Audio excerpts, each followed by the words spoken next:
আজ আমরা শৈলেন ঘোষের লেখা উড়ুক্ক ভূতের প্রশ্ন উত্তর পড়ব।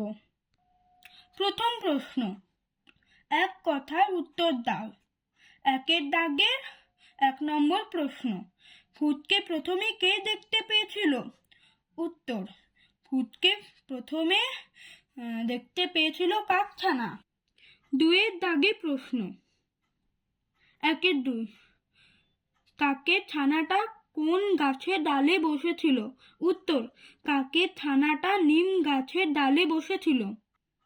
1-এর দাগে 3 নম্বর প্রশ্ন, আমড়া গাছে কে বসেছিল?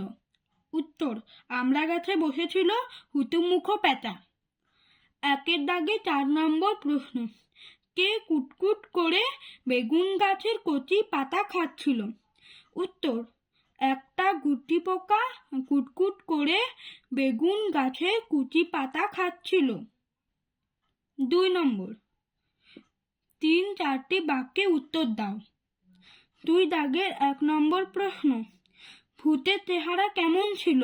উত্তর, ভূতের চেহারা ছিল ডেবরা ডেবরা চোখ, থেবড়া থেবড়া নাক আর ফিনফিনে ফুরফুর, হাত নেই পা নেই, ধর কাটা নড়া ছটকানো ভূত। 2 দাগের 2 নম্বর প্রশ্ন, ভূতকে দেখে হুতুমুখ পেঁচার অবস্থা কেমন হয়েছিল? উত্তর, হুতুমুখ পেঁচা ভূতকে দেখে অজান্তে গম্ভীরভাবে ধমকে উঠেছিল। তারপর সে বাঁ চোখ খুলে ডান চোখ বুঝেছে, আবার ডান চোখ বুঝিয়ে বাঁ চোখ খুলেছে। ব্যাস, অমনি সোনার চাঁদে পিলে শুকিয়ে পাঁপড় ভাজা হয়ে গেছিল। তারপর ভয়ে গলার ঢোক গিলতে গিলতে দম আটকে স্বর্গে চলে গেল। 2-এর দাগে 3 নম্বর প্রশ্ন, গুটি পোকা ভূতকে দেখে কি করেছিল আর মনে মনে বা কি বলেছিল?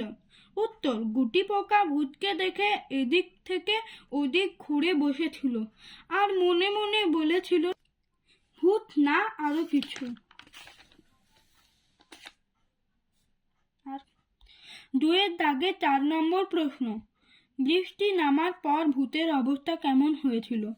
বৃষ্টিতে ভিজে ভূতের চোখ দিয়ে, নাক দিয়ে, মুখ দিয়ে জলের গোলা রং বেরিয়ে এসেছিল এবং শেষে মনে হলো এটা একটা খবরের কাগজ, কে তাতে ভূত এঁকেছে। 3 নম্বর, কে কোন গাছে বসেছিল? লেখ। 3-এর দাগের 1 নম্বর প্রশ্ন, গুটি পোকা লঙ্কা গাছ, বেগুন গাছ না জাম গাছ? এটা হবে গুটি পোকা বেগুন গাছে বসেছিল। 3-এর দাগে 2 নম্বর প্রশ্ন, কাঠবেড়ালি পেয়ারা গাছ, লিচু গাছ না কলা গাছ? এখানে হবে কাঠবেড়ালি পেয়ারা গাছ। 3-এর দাগে 3 নম্বর প্রশ্ন, হুতুমুখ পেঁচা আমড়া গাছ, আম গাছ না কাঁঠাল গাছ? এখানে হবে হুতুমুখ পেঁচা আমড়া গাছ। 3-এর দাগে 4 নম্বর প্রশ্ন, কাকের ছানা নিম গাছ না বেল গাছ? এখানে হবে কাকের ছানা নিম গাছ। 4 নম্বর, কে কোন কথাটা বলেছে মিলিয়ে লেখো। ও মা গো, জল জ্বলন্ত ভূত গো, এটা বলেছিল কাঠবেড়ালি। কেরা? এটা বলেছিল পেঁচা।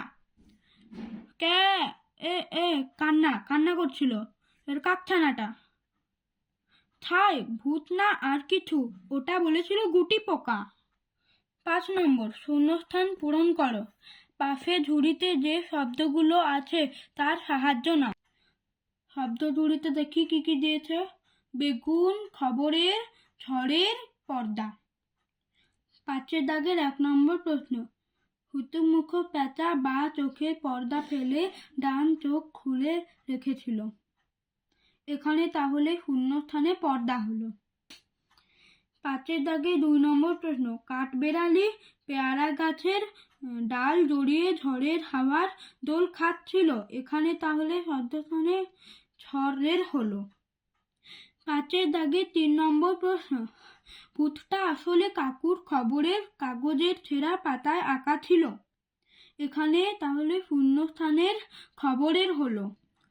5-এর দাগের 4 নম্বর, ভূতটা বেগুন গাছের কাঁটায় আটকে গেল। 6 নম্বর, খবরের কাগজের ছেঁড়া পাতার আঁকা ভূতের ছবিটা ঝড়ের ঝাপটা উড়ে গিয়ে সবাইকে ভয় পাইয়ে দিয়েছিল। তেমনি ভাবে আর কি কি দেখে কিভাবে মানুষ অকারণে ভয় পেতে পারে এ নিয়ে ছোট্ট একটা গল্প লেখো। তোমরা নিজের মতো একটা গল্প বানাবে। আমার পড়াটি ভালো লাগলে প্লিজ সাবস্ক্রাইব করবে আর লাইক করবে। টাটা।